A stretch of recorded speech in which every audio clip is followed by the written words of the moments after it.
السلام عليكم ورحمة الله وبركاته. ازيكم يا ابطال سنة 5؟ عاملين ايه؟ يا رب تكونوا بخير. النهاردة بإذن الله هنكمل الدرس الثالث اللي هو نشاط 6 اجزاء النبات ووظائفها. هناخد الجزء الثاني من الدرس الثالث. يلا بينا منضيعش وقت وندخل على طول في الدرس. احنا اخدنا في الفيديو اللي فات ايه؟ اخدنا اجزاء النبات والوظائف بتاعتها والانواع والاشكال. طيب احنا قلنا انه اجزاء النبات 3 اجزاء: الجذور والساقان والاوراق. اخدنا في الفيديو اللي فات الجذور والساقان بالتفصيل. في الفيديو ده بقى هناخد الاوراق برضو بالتفصيل، بلس عملية مهمة جدا بتحدث في الاوراق هنعرفها كمان شوية في الفيديو ده. ممكن فيديو يطول شوية، بس النهاردة الدرس والجزء ده سهل جدا ومهم جدا ولازم نركز فيه. طبعا الكلام دوت انا قلته قبل كده، بس اعيده بسرعة تاني ونقول على طول الجديد. الاوراق، قلنا في الاوراق ايه؟ قلنا ان هي بتمتص غاز ثاني اكسيد الكربون وضوء الشمس، زي ما واضح كده في الصورة. هي بتاخد ثاني اكسيد الكربون مع ضوء الشمس وبتطلع مين؟ الاكسجين. ده في العملية تسمى عملية البناء الضوئي. طيب ليه هتسمى البناء الضوئي؟ لان هو بيمتص الضوء، بتحصل في وجود الضوء، وده احنا برضو قارناه قبل كده مع عملية التنفس. لماذا؟ يبقى ليه الاوراق بتمتص غاز ثاني اكسيد الكربون وضوء الشمس؟ ده سؤال. هتقولي طبعا ليه؟ لصنع الغذاء. احنا قلنا انه اجزاء النبات كلها اذا كانت الجذور او السيقان او الاوراق، ايه هي اللي بتعمل كل اللي هما بيعملوه دوت؟ علشان يخلوا النبات يعرف يصنع الغذاء بتاعه بنفسه. لانه زي ما احنا عارفين ان النبات دوت ايه؟ من الكائنات المنتجة. يعني ايه منتجة؟ يعني بتنتج الغذاء بنفسها.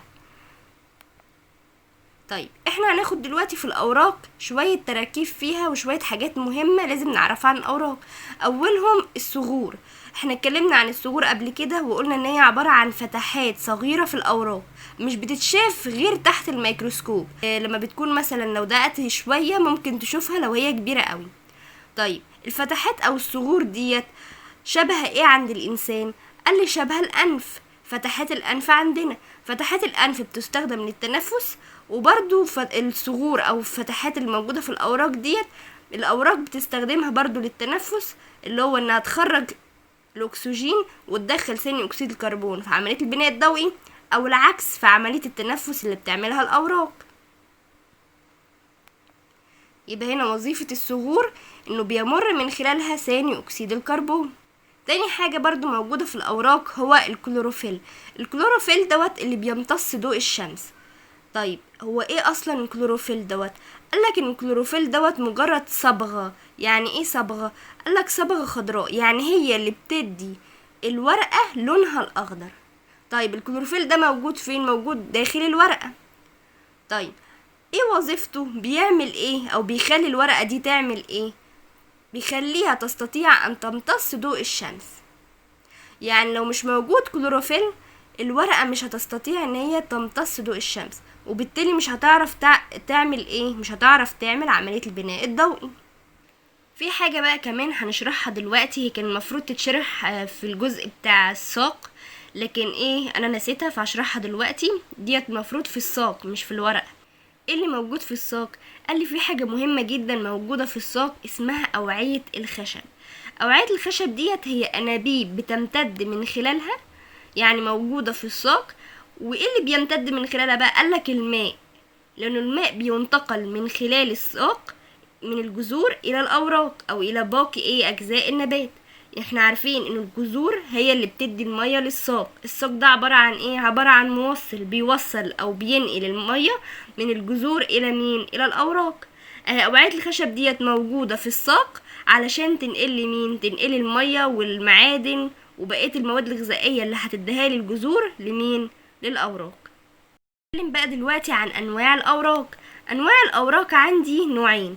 اول نوع عندي اوراق صغيرة الشكل تشبه الابر كأوراق شجرة الصنوبر. طيب يعني ايه أوراق صغيرة الشكل؟ زي اللي موجودة قدامنا كده في الصورة، هتلاقيها أوراق صغيرة جدا شبه الإبرة. عارفين انتوا الإبرة أو الدبوس؟ بتبقى شبهها كده صغيرة خالص. طيب الشجرة اللي قدامنا دي شجرة ايه؟ شجرة اسمها شجرة الصنوبر. طيب ليه سميناها أو مسمية بشجرة الصنوبر؟ علشان هي بيبقى فيها نبات اسمه الصنوبر، زي اللي قدامنا كده، اللي هو الكتلة الكبيرة ديت عاملة زي الخضار او الفاكهة او كده، بتبقى موجودة على الشجرة دي. طب الشجرة دي اوراقها ايه؟ بتبقى صغيرة جدا. طيب ادي ده برضو اهو زي فرع كده، شايفين الورق عامل ازاي؟ صغير جدا، عامل زي الابرة كده. طيب علشان برضو ما نتلخبطش ونحفظها بسرعة، الابر فيها ب والصنوبر برضو فيها ب، يبقى الاتنين فيهم ب، يبقى ديت اوراق صغيرة.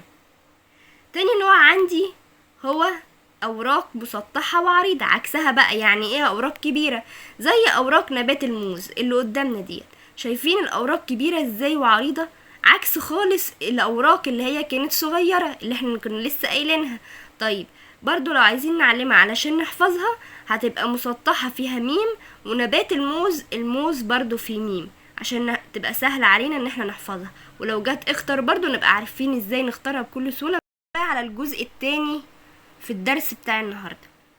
الجزء التاني عندي هو العملية اللي انا قلتلكوا عليها في اول الفيديو اللي بتحصل داخل الاوراق. طيب هنسأل دلوقتي نفسنا سؤال، او انا هسألكم بمعنى اصح السؤال دوت. السؤال بيقول: هل النبات يقدر يعتمد على نفسه في الحصول على غذائه؟ هتقولي ايوه، ما هو احنا عارفين اصلا النبات كائن منتج، بيعرف ينتج لنفسه الغذاء بدون اي تدخل من كائن اخر. طيب هقولك كلامك ده صح، بس احنا عارفين برضو انه علشان ينتج الغذاء بتاعه لازم يعمل عملية معينة علشان ينتج الغذاء، وفي العملية دي علي نواتج او النبات محتاجها. لازم انا علشان اعملها اخد حاجات علشان العملية دي تتم، صح؟ طيب ايه الحاجات بقى اللي لازم انا اخدها او تبقى موجودة علشان العملية دي تتم؟ هنعرف دلوقتي.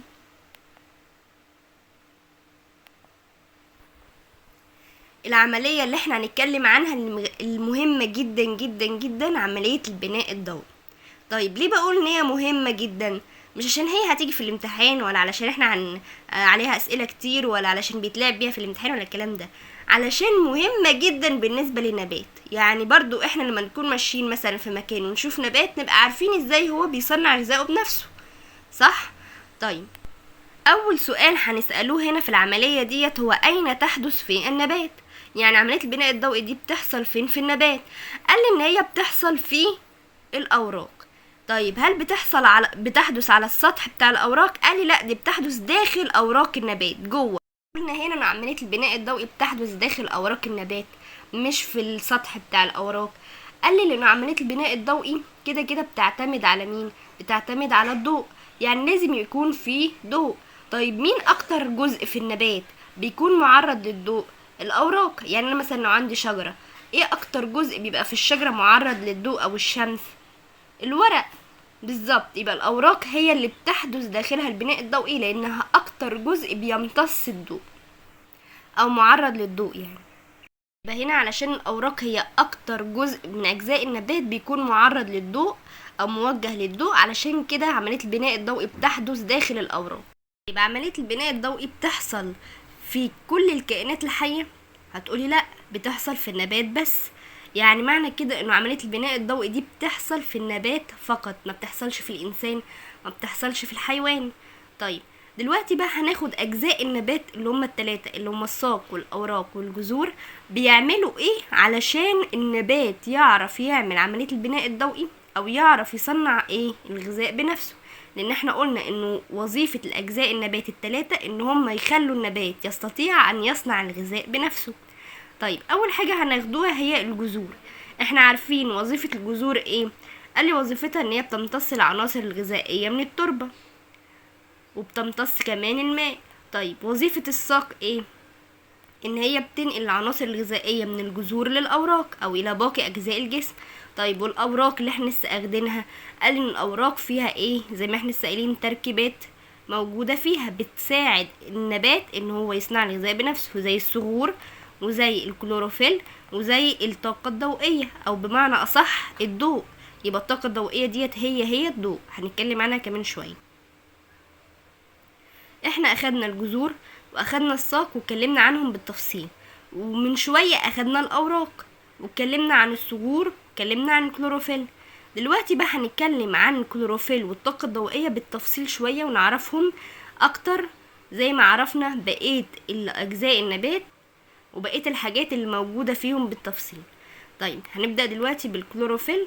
الكلوروفيل هنا دوره ايه او وظيفته ايه؟ احنا قلنا ان هو موجود او عبارة عن صبغة خضراء موجودة في مين؟ موجودة في الاوراق. يبقى الكلوروفيل ده موجود في الساق؟ لا. موجود في الجذور؟ برضو لا. هو موجود في الاوراق. يبقى انت هنا دورك انك تحفظ الجذور والساق بيعملوا ايه، ومنهم تستنتج انه الاوراق اصلا بتعمل بقية الحاجات التانية.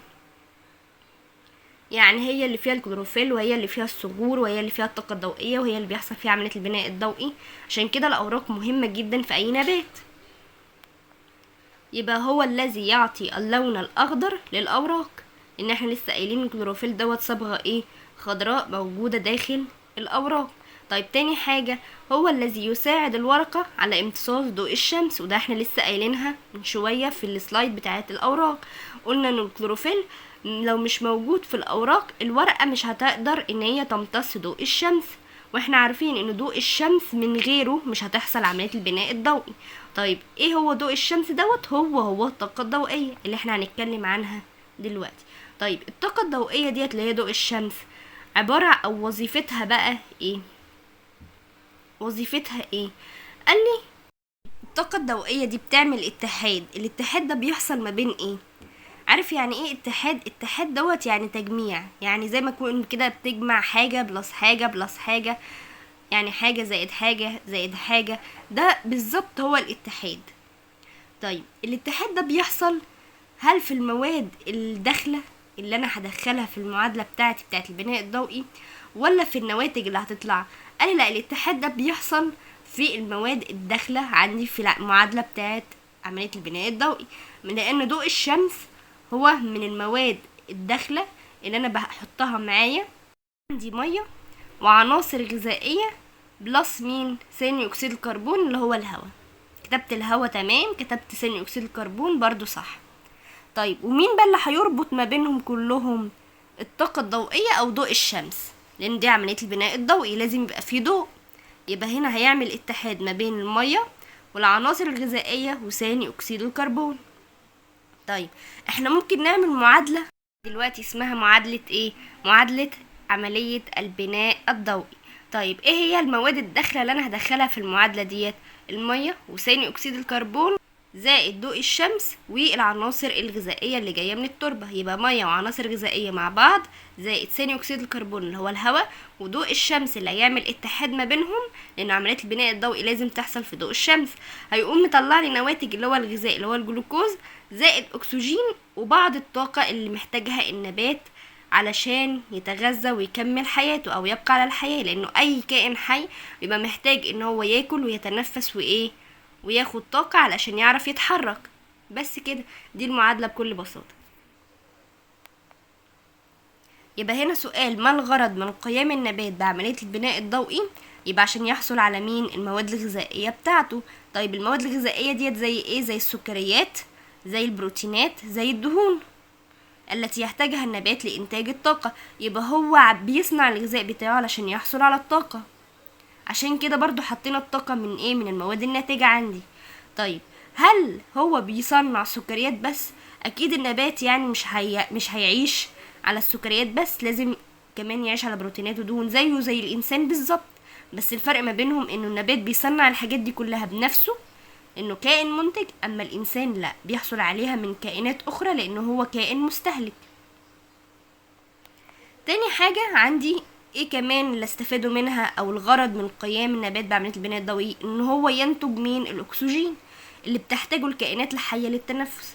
يعني كل دوت معناه ان احنا اصلا من غير النبات مش هنعرف نعيش، لانه النبات هو الوحيد اللي يقدر ينتج لي الاكسجين اللي احنا من غيره ما نعرفش نتنفس. يبقى الاكسجين هو اللي احنا بنحتاجه، كائنات الحياة كلها بنحتاجه ليه؟ للتنفس علشان نعرف نعيش. احنا كده خلصنا خلاص نشاط 6 اللي هو اجزاء النبات ووظائفها. اخدنا الساق واخدنا الجذور واخدنا الاوراق وعملية البناء الضوئي اللي بتحصل او بتحدث داخل الاوراق، اخدناها بالتفصيل ومهمة جدا. دلوقتي بقى هندخل على النشاط اللي بعده اللي هو نشاط 7 اللي هو البحث العلمي. واحنا قلنا قبل كده يعني ايه بحث علمي؟ يعني تجارب على طول. طيب البحث العلمي عندي بقى اللي هو نشاط 7 بيقول لي اعلى الساق. يعني ايه اعلى الساق ديت؟ هنعرف دلوقتي. في سؤال مهم هنا بيقول لي ماذا سيحدث للسقان القرفس عند وضعها في كوب من الماء الملون؟ يعني ايه؟ يعني انا هجيب سقان القرفس زي اللي موجودة في الصورة كده وهحطها فين؟ وهحطها في كوباية فيها مية، بس المية ديت هحط فيها الوان فتبقى مية ملونة. ايه اللي هيحصل للسقان؟ يتغير لون السقان واوراق الكرفس بعد وضعها في الماء الملون بيوم. يعني انا هجيب كوبايه فيها ميه ملونه وهجيب ساق الكرفس اللي فيها اوراق من فوق وهحطها في الكوب اللي فيه الماء ده. طيب هل هي دلوقتي الساق فيها جذور؟ هقولك لا. طب الجذور راحت فين؟ ممكن انا اكون قطعتها، ممكن وانا بطلعها من التربه شدتها جامد فالجذور اتقطعت. المهم ان انا هجيب الساق من غير الجذور. ليه بقى؟ انا عايزه اعمل التجربه ديت واشوف هل السقان هتنقل الميه في عدم وجود الجذور، وده اللي هيحصل فعلا. الكوب هنا اللي فيه الميه دوت بيمثل التربه اللي فيها الميه، بس هنا بقى مفيش جذور. قالك ان السقان ديت هتبقى فيها اوعيه الخشب او الاوعيه او الحزم الوعائيه اللي موجوده فيها اللي احنا شرحناها قبل كده، هي دي اللي هتنقل الميه من الكوبايه لمين؟ عبر الساق للاوراق. وبالتالي السقان والاوراق هيتلونوا بنفس اللون بتاع الميه الملونه دوت في خلال يوم واحد بس. يبقى هنا عند قطع الساق، لو قطعت الساق ديت هيظهر انتقال الماء الملون اهي، لان الساق وظيفتها ان هي بتنقل الماء، فهنا هيظهر انتقال الماء الملون عبر اوعية مين؟ الخشب اللي هي الاجزاء العليا في النبات. يبقى هنا مين اللي رفعت المية خلال الساق؟ هي اوعية الخشب، الحزم الوعائية عاملة زي عواميد كده بيمر من خلالها الماء. يبقى هل ممكن في الحالة او في بعض الحالات انه المية تنتقل للساق بدون وجود جذور؟ ايوه، زي ما حصل دلوقتي في سقان القرفس. علل هنا بقى بيقول لي ايه؟ بدون النباتات تستحيل الحياة على الارض. احنا لسه قايلين الكلام دوت من شوية في جملة عادية، بس هنا بقى ممكن يجيبه لك سؤال يقول لك هل لو مش موجود نباتات هل هيبقى في حياة على الارض ولا هتستحيل الحياة على الارض؟ هتقولي طبعا هتستحيل الحياة على الارض. ليه؟ لانه النباتات ديت هي اللي بتنتج لي الاكسجين اللازم لتنفس الكائنات الحية، فلو مفيش اكسجين يبقى معناه انه مفيش ايه؟ تنفس، يبقى معنى كده ان الكائنات الحية هتموت. طيب الاكسجين دوت بينتج عن طريق ايه؟ عن طريق عملية البناء الضوئي. احنا لسه قايلين في المعادلة قلنا ان الاكسجين ده من النواتج بتاعة عملية البناء الضوئي. هنقولها في الفيديو النهاردة ودي تعتبر خاتمة كده. بيقول لي يتكون النبات من عدة أجزاء وكل جزء له دور في بقاء النبات على قيد الحياة. احنا قلنا ان النبات ليه عدة أجزاء، الساق والأوراق والجذور، كل جزء دوت بيقوم بوظيفة معينة علشان يخلي النبات على قيد الحياة. طب هيخليه على قيد الحياة ازاي؟ ان هو هيخلي النبات يصنع غذاءه بنفسه وهيمده بالطاقة. طيب اهو ادي الورقة والساق والجذور. لو تفتكروا في الفيديوهات اللي فاتت احنا قلنا ان الورقة والساق دولت مجموع خضري، اما الجذور ديت مجموع جذري على اسمها. دي الورقة والساق مجموع خضري لان هما فوق، اما الجذور ديت تحت فبتسمى لوحدها. بيبقى احنا كده الحمد لله خلصنا الدرس الثالث كله اللي هو اجزاء النبات ووظائفها، واخدنا عملية البناء الضوئي بالتفصيل واخدنا كام سؤال كده عليها. برضو الدرس ده مهم جدا، انا عارفة انه كبير واخد كذا فيديو لكن هو سهل جدا لو فهمته. وبإذن الله هعمل أسئلة برضو مجمعة على كل درس هنحلوها، بس مش دلوقتي، هنخلص بس بقية الدروس اللي هي في المفهوم الأول وبعد كده هنحل عليهم كلهم. طيب أشوفكم على خير في الفيديو القادم إن شاء الله.